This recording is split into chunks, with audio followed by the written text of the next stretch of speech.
There are two related questions. Dear panel, how do LGBTQIA plus people continue to practice their true love in the face of profound discrimination and suffering?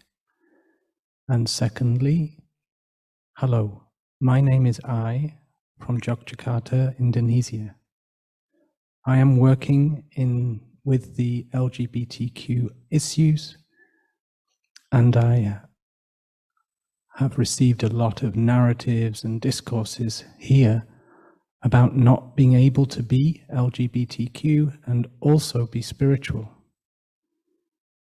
Do you have any advice? Because dealing with these issues, these discourses, I struggle and I get burnt out in this last year. Thank you.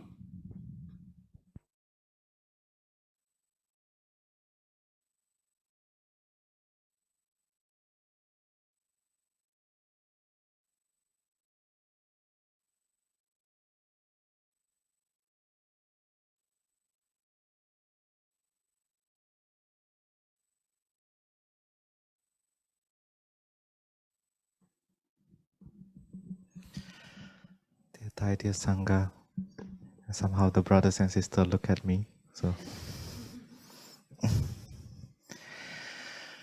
yeah, I think first of all, no matter who we are, black or white or yellow, in the time of the Buddha, even there are some people who are green, man, woman, or whatever gender, tall or short, big or small. I think we all have the right and freedom to be happy. I think this is one thing that we need to look at.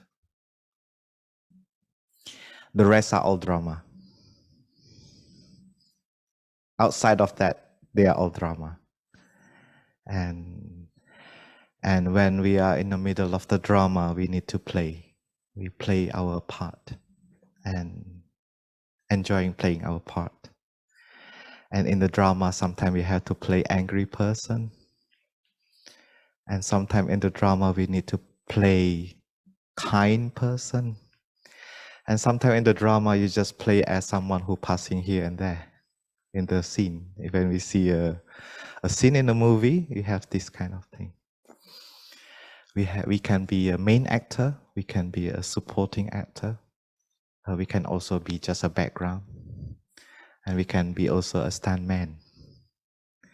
So I see the world like that. I just choose the role that I can play, and I play. And then as an artist, you can play sometime as a main actor, and you change to the other actor, you change to the other position. And some actor or actress, after a while, they become a director also. Yeah. So for me, that kind of freedom that I want to continue to cultivate, because the drama will not end if we still have civilization, but we don't want our civilization to end. It means we still want to continue to enjoy the drama together as brothers and sisters. And this is the challenge for all of us now, how to have love in our heart, to have compassion in our heart. And that is the biggest challenge that we have, because our mind, the nature of our mind is discrimination. If I don't have discrimination, that I don't know this is the flower and this is the glass and this is the floor and table, this is the beautiful person, I cannot see that if I don't have discrimination. But also we have ignorance that bring the whole things out of the context.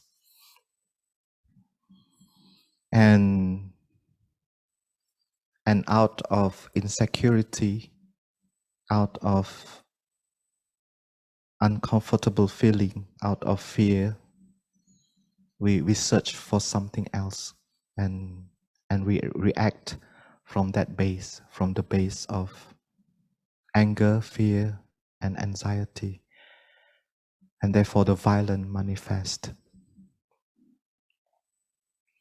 I think in the world there are many crises at the moment. If we want to deal with all of that without joy, we will be burnt out in one day, not even like in 1 hour. Even when you read the news, you feel depressed directly. It's almost no hope, because there's so many things happen at the same time, and yet our life is so limited. As a human being, if you can live 100 years, that is long enough, but still very short. But that is in the historical dimension, and we know that we have also ultimate dimension, where we see ourselves is also the continuation of ancestor. Thanks to the LGBT ancestor, today we have the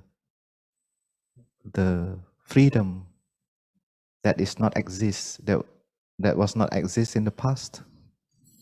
So we see that they are all still alive. Yeah. The people of color, now we have also on the process to have to have an awareness that, you know, no matter color we are human being, we are brothers and sisters on the earth, and so that everyone can come back to themselves and take a look on that you know, the situation. How can we do it better? Community, I think, is one of the biggest support for any movement, the affinity.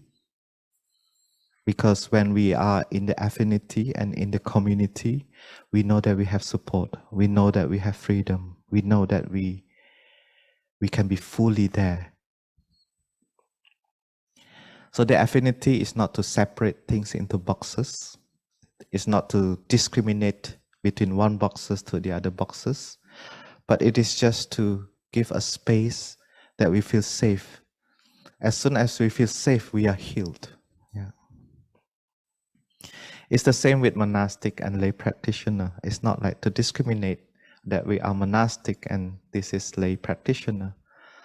It is just a group of people who have aspiration, and we want to invest in a way that is a little bit different from what is happening in the society. And we need that space to support each other, to share, to contribute, so that we feel safe, we feel empowered. Yeah. So I think we can train our view in that way, and yet each affinity is contributing. Whatever you do, actually you contribute.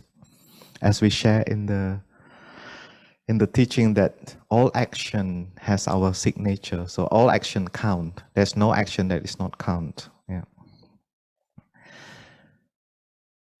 So when we do activism or we want to speak out something, we need a community. We need to feel safe. We need to feel happiness. We need to feel joy. And then after that, we can speak, we can do, we can think. And with the community, it is powerful. And as we know, also things changes. Things change. Everything changes. There's nothing is impermanent. There's nothing is permanent. So everything is impermanent. So as long as we contribute to a certain direction, things change. Either people agree or not agree, now it change. Yeah. So for the LGBT community specifically, because the question is related to that, I think if we want to keep go on, then the community have to be happy.